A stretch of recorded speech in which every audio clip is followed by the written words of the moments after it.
첫삽에 흙이 떨어졌다. 월서는 신음을 삼켰다.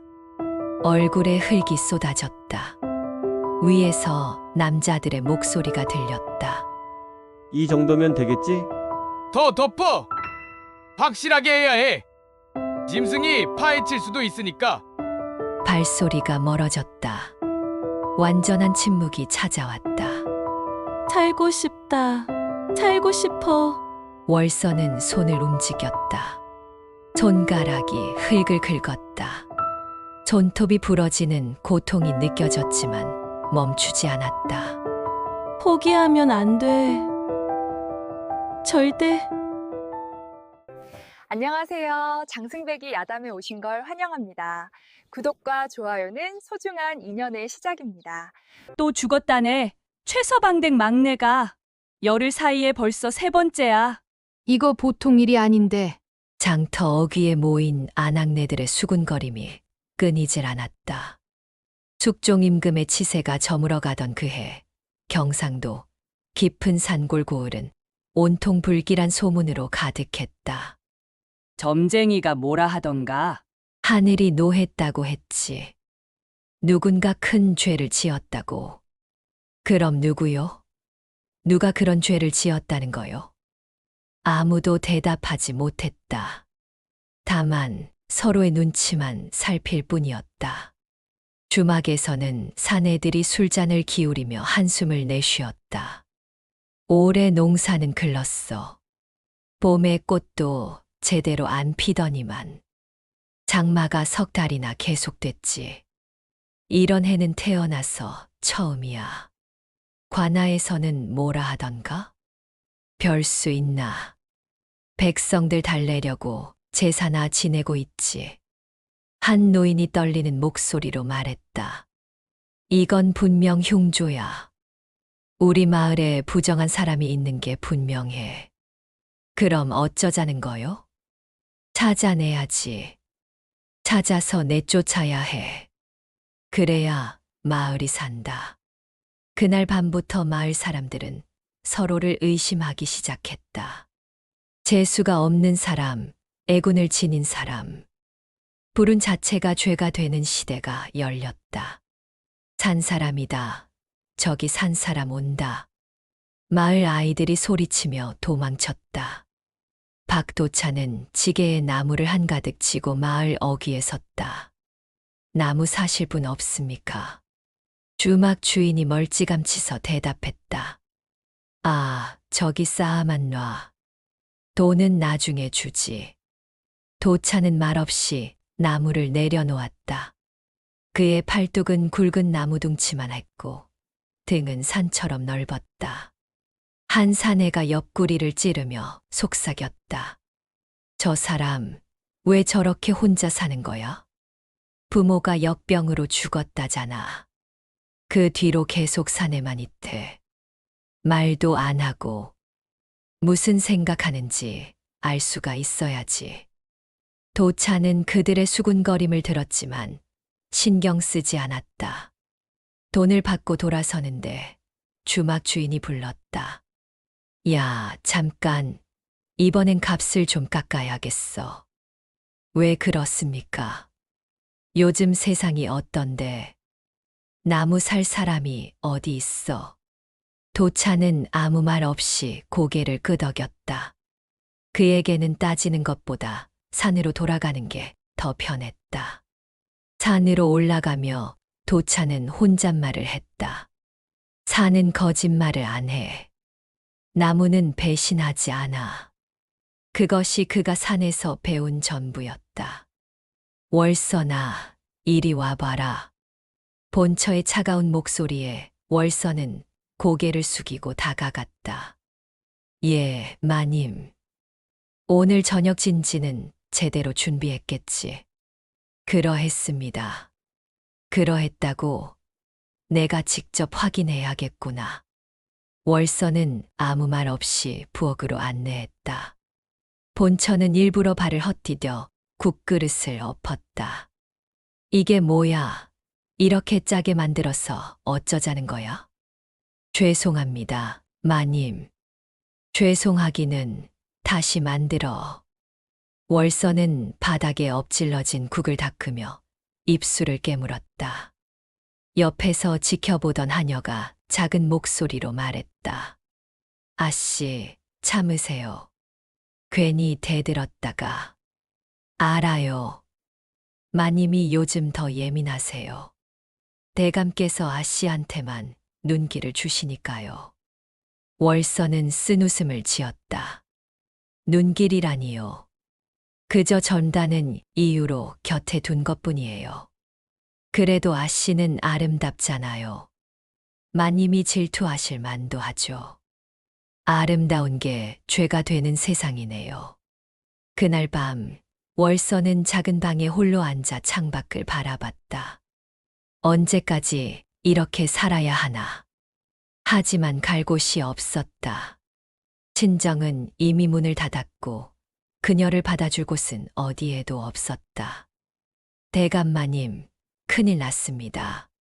하인이 헐레벌떡 뛰어들어왔다. 뭔 일이냐? 곳간에 쥐가 수백 마리씩 들끓고 있사옵니다. 어제까지만 해도 멀쩡했는데. 본처가 나섰다. 이거 보통 일이 아닙니다, 대감. 무당을 불러야겠어요. 무당이라니, 그게 무슨. 집안에 애군이 들었습니다. 분명해요. 사흘 뒤 무당이 왔고 그 뒤를 점쟁이가 따랐다. 점쟁이는 집안을 한 바퀴 돌더니 월선의 처소 앞에서 멈췄다. 여기서 나쁜 기운이 느껴지는구려. 본처가 재빨리 물었다. 저 여인 말입니까? 점쟁이는 천천히 고개를 끄덕였다. 이 여인이 살아있으면 화가 끊이지 않을 것이오. 대감이 당황하며 물었다. 그게 무슨 말이오? 월선이가 무슨 잘못을? 잘못이 아니라 팔자가 그러하단 말씀이오. 이 여인의 기운이 집안과 맞지 않소. 본처가 낮은 목소리로 물었다. 그럼 어찌해야 액을 끊을 수 있겠습니까? 점쟁이는 주위를 둘러본 뒤 귓속말로 말했다. 산에 묻어야 하오. 그래야 액이 끊기오. 그 말을 들은 본처의 입가에 미소가 번졌다. 보름달이 뜬 밤 사랑방에는 집안 어른들이 모였다. 이거 정말 해야 하는 일이오? 대감의 형님이 불안한 목소리로 물었다. 형님, 점쟁이가 그렇게 말했지 않습니까? 본처가 단호하게 말했다. 하지만 사람을 묻는다는 게 액을 끊는 겁니다. 집안을 위한 일이에요. 대감은 침묵했다. 본처가 그의 팔을 잡았다. 대감마님, 결정하셔야 합니다. 이 집안의 대를 이을 아이는 제 뱃속에서 나와야 합니다. 하지만 저 여인이 아이를 낳으면 어찌 되겠습니까? 재산은 나뉘고 가문은 어지러워질 겁니다. 결국 대감이 고개를 끄덕였다. 알았소. 하되 아무도 모르게. 다음 날 아침 하녀가 월선을 찾아왔다. 아씨, 마님께서 부르십니다. 무슨 일로? 산속에 명의가 계신다고. 아씨의 몸이 약하니 치료를 받아야 한다고 하셨어요. 월선은 직감적으로 알았다. 거짓말이라는 것을. 하지만 그녀에게 선택권은 없었다. 알겠어요. 가겠어요. 하녀가 눈물을 글썽였다. 아씨, 괜찮아요. 어차피 이 집에서 제 목숨은 제 것이 아니니까요. 가마가 산길을 올랐다. 월서는 눈가리개를 쓴 채 흔들리는 가마 안에 앉아 있었다. 얼마나 더 가야 합니까? 월선이 물었지만 아무도 대답하지 않았다. 한참을 가다가 가마가 멈췄다. 내리시지요. 눈가리개가 벗겨졌다. 월선의 눈앞에는 깊게 파인 구덩이가 있었다. 이게 남자 하나가 차가운 목소리로 말했다. 미안하오. 우리도 집안의 명을 따를 뿐이오. 월선은 웃었다. 서글픈 웃음이었다. 역시 그랬군요. 치료가 아니라 매장이었군요. 저항하지 마시오. 고통 없이 보내드릴 테니. 월선은 고개를 저었다. 저항하지 않겠어요. 첩의 몸으로 무슨 저항을 하겠어요? 그녀는 스스로 구덩이 앞으로 걸어갔다. 기다리세요. 한 남자가 주춤거렸다. 이거 정말 해도 되는 겁니까? 너는 돈 받고 온 거 아니냐? 입 다물고 일이나 해. 월선은 조용히 구덩이 안으로 들어가 누웠다. 하늘이 보고 계실 겁니다. 이 억울함을. 그녀는 눈을 감았다. 하늘이 마지막으로 보였다. 첫 삽의 흙이 떨어졌다. 월선은 신음을 삼켰다. 얼굴에 흙이 쏟아졌다. 눈을 질끈 감았지만 흙은 계속 떨어졌다. 살고 싶다. 살고 싶어. 온몸이 흙으로 뒤덮였다. 무게가 가슴을 짓눌렀다. 숨을 쉬기가 힘들었다. 위에서 남자들의 목소리가 들렸다. 이 정도면 되겠지. 더 덮어. 확실하게 해야 해. 짐승이 파헤칠 수도 있으니까. 발소리가 멀어졌다. 완전한 침묵이 찾아왔다. 월선은 어둠 속에서 정신을 잃었다. 얼마나 지났을까? 그녀는 다시 눈을 떴다. 아직 살아있어. 흙이 느슨했다. 급하게 묻느라 제대로 다지지 않은 모양이었다. 조금이나마 공기가 남아 있었다. 월선은 손을 움직였다. 손가락이 흙을 긁었다. 손톱이 부러지는 고통이 느껴졌지만 멈추지 않았다. 포기하면 안 돼. 절대. 한 손가락, 한 손가락씩. 그녀는 살기 위해 몸부림쳤다. 도차는 도끼를 들고 나무를 베고 있었다. 이 정도면 되겠군. 그가 도끼를 내려놓으려는 순간 이상한 느낌이 들었다. 뭐지? 땅에서 무언가가 전해져 왔다. 미세한 진동. 그는 도끼를 땅에 내려놓고 귀를 기울였다. 분명 뭔가 있어. 도차는 땅에 귀를 댔다. 이건 숨소리. 분명했다. 사람의 숨소리였다. 희미하지만 틀림없었다. 어디서 나는 거야? 그는 주위를 살폈다. 얼마 떨어지지 않은 곳에 최근 파헤쳐진 흔적이 있었다. 나뭇가지로 위장했지만 도찬의 눈을 속일 수는 없었다. 설마. 도찬은 그 자리로 달려가 맨손으로 흙을 파기 시작했다. 누가 여기 있나? 대답해. 대답은 없었다. 하지만 그는 멈추지 않았다. 손이 찢어지고 손톱이 벗겨졌지만 계속 팠다. 조금만 기다려. 내가 구해줄게. 하얀 천이 보였다. 있다. 도차는 더 빠르게 흙을 걷어냈다. 여인의 얼굴이 드러났다. 이런 미친. 여인의 입에는 흙이 가득했고 손톱은 부러져 있었다. 하지만 그녀는 숨을 쉬고 있었다. 살아있어. 아직 살아있어. 도차는 여인을 조심스럽게 들어 올렸다. 가벼운 몸이었다. 누가 이런 짓을. 대체 누가. 그는 여인을 안고 산막으로 뛰었다.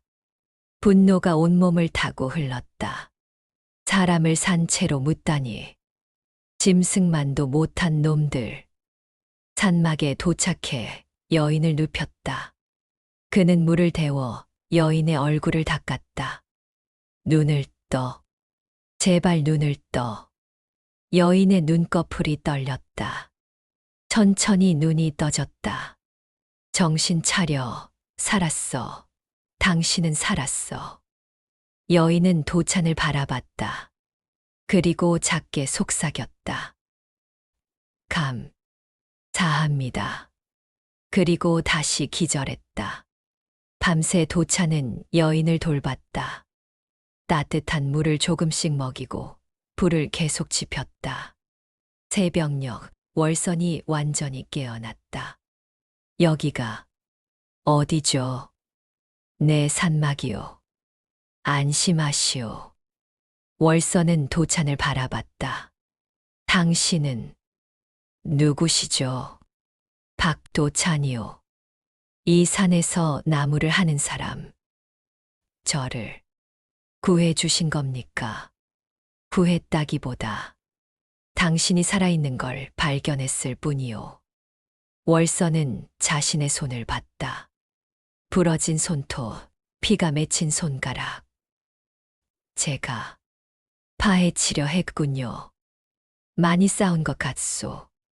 월선이 웃었다. 눈물 섞인 웃음이었다.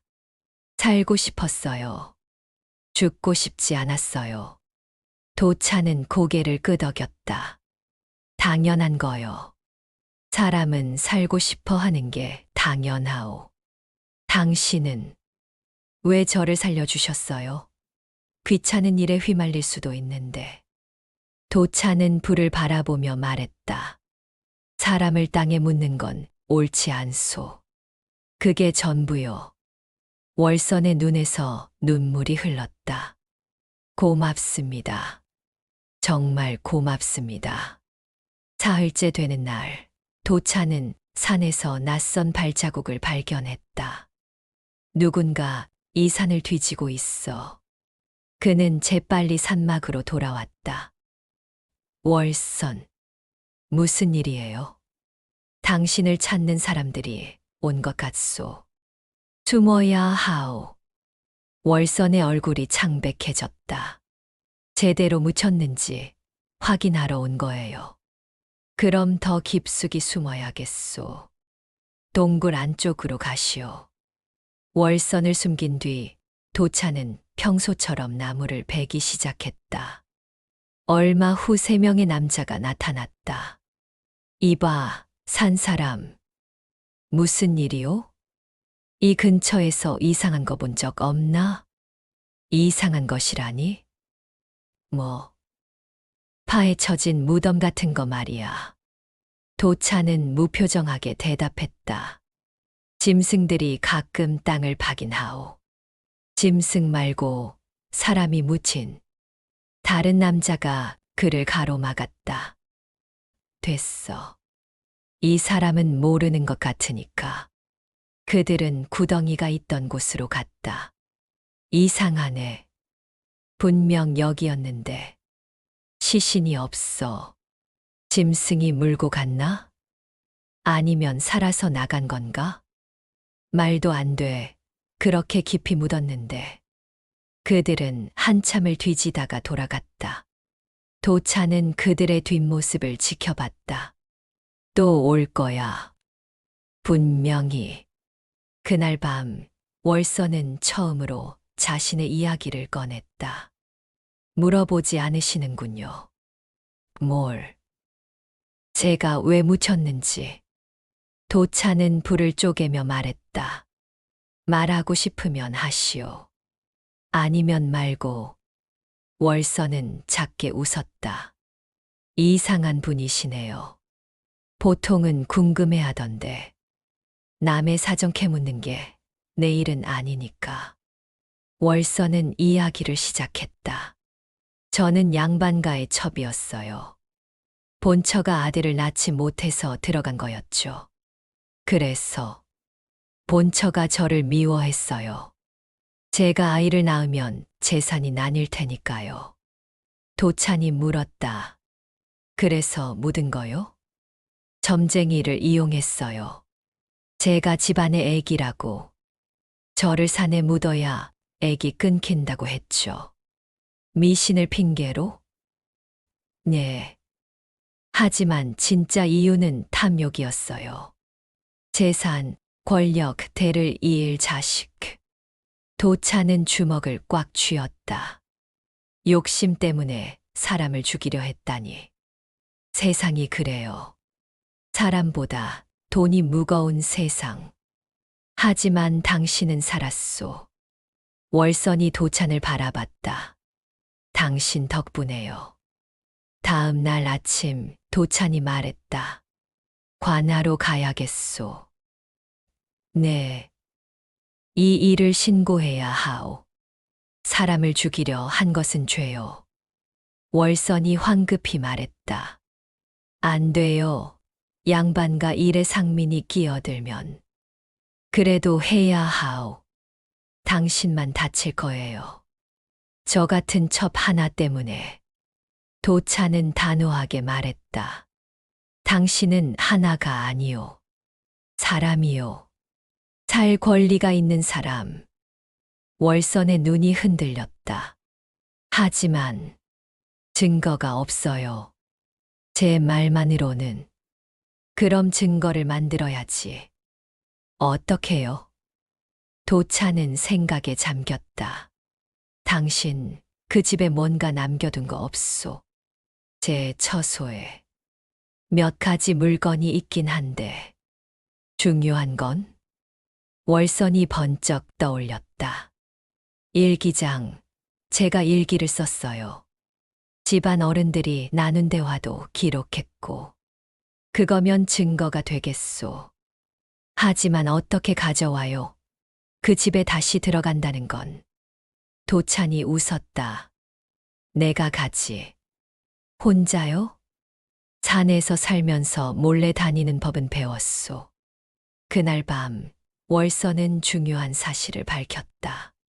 도찬님, 제가 숨긴 게 하나 더 있어요. 뭔가? 저는 사실 사대부 집안의 딸이에요. 도찬은 놀라 그녀를 바라봤다.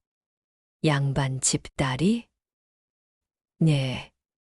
아버지는 벼슬을 하셨지만 당쟁에 휘말려 몰락했어요. 저는 가문을 일으키려고 첩으로 들어간 거였어요. 그럼 글을 아는 거요? 그럼요. 한문도 읽을 수 있어요. 법도 조금 알고요. 도차는 잠시 생각에 잠겼다. 그럼 당신이 직접 관하에 소장을 쓸 수 있겠소? 할 수 있어요. 제대로 된 문서로 만들 수 있어요. 도찬이 손뼉을 쳤다. 좋소. 그럼 이제 싸울 수 있소. 월선이 처음으로 환하게 웃었다. 네, 이제는 싸울 수 있어요. 더 이상 당하고만 있지 않을 거예요. 약한 척했지만 사실은 강한 사람이었구려.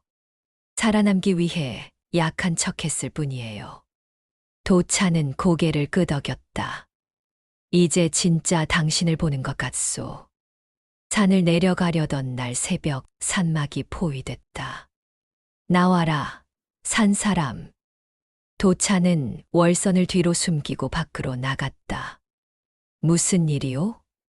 우리 집 첩을 숨기고 있다며? 증거라도 있소. 본처의 친정 오라비로 보이는 남자가 비웃었다. 증거. 내가 감히 증거를 운운해? 상민 주제에. 상민이라도 사람을 죽이는 걸 보고 가만히 있을 순 없소. 죽이다니. 우리는 미신에 따라 액을 끊었을 뿐이야. 그때 월선이 뛰쳐나왔다. 거짓말. 당신들은 재산 때문에 저를 묻은 거잖아요.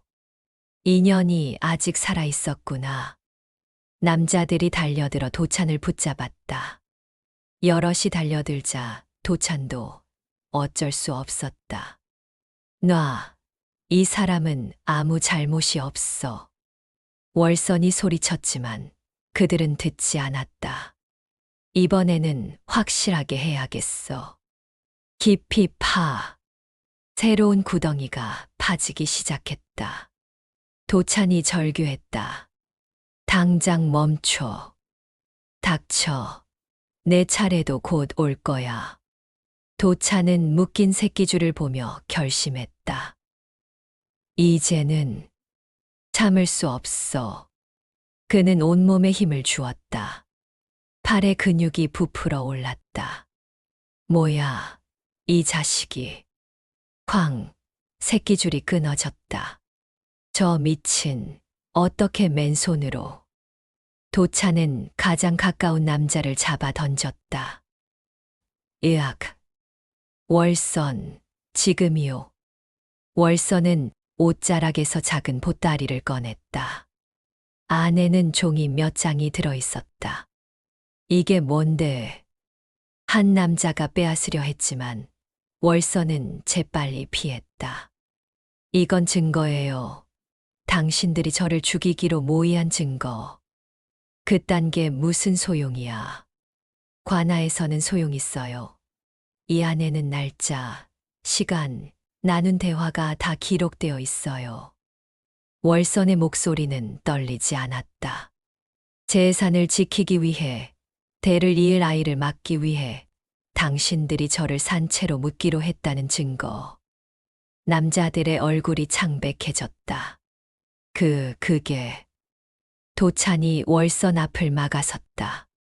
이제 끝이요. 관아로 가겠소. 관아 앞은 구경꾼들로 붐볐다. 저게 산채로 묻혔다던 여인이래. 정말 살아있네. 사또가 놀란 표정으로 물었다. 그대가 직접 묻혔다는 게 사실이요? 그러합니다. 사또 어르신. 월선은 또렷한 목소리로 대답했다. 이 문서를 보십시오. 여기 날짜별로 기록되어 있습니다. 사또는 문서를 꼼꼼히 읽었다. 첩이 아이를 낳으면 재산 분할이 불가피하니 미리 제거하는 것이 상책이라. 본처의 오라비가 소리쳤다. 거짓입니다. 저 여인이 꾸민 일이에요. 그럼 점쟁이는 어떻게 설명할 거요? 월선이 반박했다. 점쟁이에게 돈을 준 것도 기록되어 있습니다. 사또가 점쟁이를 불렀다. 그대, 이 일에 대해 아는 바를 말하시오. 점쟁이는 떨며 무릎을 꿇었다. 용서하십시오. 돈을 받고 거짓 예언을 했습니다. 법정이 술렁였다. 사또가 판결했다. 미신을 핑계로 사람을 죽이려 한 자들 모두 엄벌에 처하리라. 도찬과 월선은 서로를 바라보며 미소 지었다. 재판 후 모든 진실이 밝혀졌다. 사또가 마을 사람들에게 선포했다. 듣거라. 이 사건의 진상을 밝히노라. 마을 사람들이 모여들었다. 꽃간에 쥐는 본처가 일부러 풀어놓은 것. 네. 우물에 탁한 물은 흙을 섞은 것. 그럼 소가 죽은 것도 독을 먹인 것이다. 모두 월선을 제거하기 위한 계획이었다. 사람들이 웅성거렸다. 점쟁이는 돈을 받고 거짓 예언을 했다. 점쟁이가 끌려 나왔다. 미안하오. 나도 먹고 살려고. 흉조는 없었다. 애군도 없었다. 모두 인간의 탐욕이 만든 거짓이었다. 한 노인이 소리쳤다. 그럼 우리가 믿었던 건 모두 거짓이란 말이오? 그렇소. 미신이 사람을 죽일 뻔했소. 월선이 앞으로 나섰다. 여러분, 하늘은 사람을 해치지 않습니다. 사람이 사람을 해칩니다. 마을 사람들은 숙연해졌다. 한 달 후, 월선은 자유의 몸이 되었다. 이제 어찌 하실 겁니까? 사또가 물었다. 제 이름을 되찾겠습니다. 첩이 아닌 한 사람으로 살겠습니다. 좋소. 관아에서 집 한 채를 내어주리다. 감사합니다. 도찬도 상을 받았다. 그대는 의로운 일을 했소. 원하는 게 있으면 말하시오. 아무것도 필요 없습니다. 다만, 월선이 안전하게 살 수 있다면 그것으로 충분합니다. 사또가 빙그레 웃었다. 그대들 좋은 연이로구먼. 며칠 후 월선이 도찬을 찾아왔다. 은인께서는 어디로 가실 겁니까? 산으로 돌아가야지. 나무를 베야 하니까. 그럼 저는 그 근처에서 약초를 캐며 살겠어요. 도찬이 웃었다. 같은 방향이군. 네, 같은 방향이에요. 두 사람은 서로를 바라보며 고개를 끄덕였다. 봄이 왔다. 도찬은 산에서 나무를 베고 있었다. 오늘은 날씨가 좋군. 저 아래 산자락에서 월선의 모습이 보였다. 약초를 캐고 있었다. 도찬이 소리쳤다. 월선. 월선이 손을 흔들었다. 잠깐 내려오세요. 차 준비했어요. 도찬은 도끼를 내려놓고 산을 내려갔다. 월선의 작은 집 앞에서 두 사람은 마주 앉았다. 이 차 맛있소. 산에서 딴 약초로 만들었어요. 그래. 잠시 침묵이 흘렀다. 하지만 불편하지 않은 침묵이었다. 도찬이 물었다. 후회하지 않소. 이렇게 사는 거. 월선이 웃었다. 전혀요. 이게 진짜 사는 거예요. 숨는 게 아니라. 나도 그렇게 생각하오. 해가 지기 시작했다. 들어가 봐야겠소. 내일 또 오세요. 그러겠소. 도찬은 산으로 올라가고 월선은 집으로 들어갔다. 두 사람은 알았다. 언제든 돌아오면 서로가 그 자리에 있을 것이라는 것을. 산은 변하지 않았고 나무는 여전히 자랐다. 그 산에는 이제 두 사람의 삶이 뿌리 내렸다. 월선이 창가에 서서 중얼거렸다. 사람을 묻는 건 흙이 아니었어. 인간의 탐욕이었지. 도찬도 산막에서 하늘을 보며 말했다. 그리고 사람을 살리는 건 힘이 아니야. 서남이지. 봄바람이 두 사람의 집을 지나 불어갔다.